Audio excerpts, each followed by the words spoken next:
മദ്യനയ കേസിൽ അരവിന്ദ് കെജ്രിവാളിന്റെ ഹർജിയിൽ ദില്ലി ഹൈക്കോടതി മറുപടി തേടി. സിബിഐ ഒരാഴ്ചയ്ക്കകം മറുപടി നൽകണമെന്ന് ഹൈക്കോടതി. നേരിട്ട് ഹൈക്കോടതിയെ സമീപിച്ചത് എന്തിനെന്ന് കെജ്രിവാളിനോട് അവധിക്കാല ബെഞ്ച് ചോദിച്ചു. കൂടുതൽ വിവരങ്ങളുമായി ഞങ്ങളുടെ ലീഗൽ കറസ്പോണ്ടന്റ് ഷബ്ന സിയാദ് ചേർന്നു.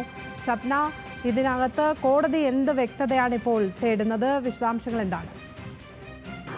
ലക്ഷ്മി, ഈ മദ്യനയ കേസുമായി ബന്ധപ്പെട്ട് കെജ്രിവാളിനെ സിബിഐ അറസ്റ്റ് ചെയ്തിരുന്നു. സിബിഐ അറസ്റ്റിനെതിരെയാണ് ഇപ്പോൾ ഈ സിബിഐയുടെ കേസിലാണ് കെജ്രിവാൾ ജാമ്യാപേക്ഷയുമായി ഹൈക്കോടതിയെ സമീപിച്ചത്. ഹൈക്കോടതി ഇപ്പോൾ ഇത് സംബന്ധിച്ച് എതിർകക്ഷികളോട് വിശദീകരണം തേടിയിട്ടുണ്ട്. സിബിഐ അടക്കമുള്ള എതിർകക്ഷികളോടാണ് വിശദീകരണം തേടിയത്.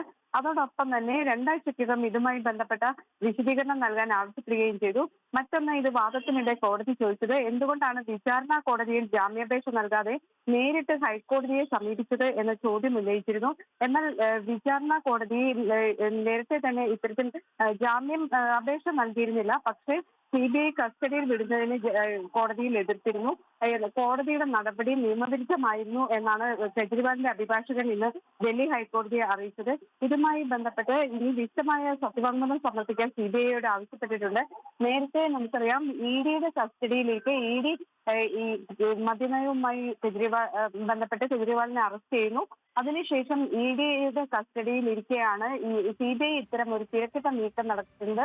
ഇഡിയുടെ കേസിൽ കെജ്രിവാളിന് ജാമ്യം ലഭിച്ചു.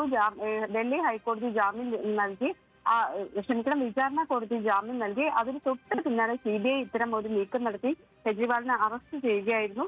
അതിനുശേഷമാണ് ഇപ്പോൾ ഹൈക്കോടതിയിൽ സിബിഐ കേസിൽ ജാമ്യവുമായി കെജ്രിവാൾ സമീപിച്ചിട്ടുള്ളത്. ഏതായാലും ഇഡിയുടെ കേസിലും നിലവിൽ സിബിഐ കേസിലും കെജ്രിവാളിന് ജാമ്യം ലഭിച്ചിട്ടില്ല. രണ്ട് കേസിലും ഇപ്പോൾ റിമാൻഡിലാണ്. ഷബ്ന സിയാദാണ് വിവരങ്ങൾ നൽകിയത്.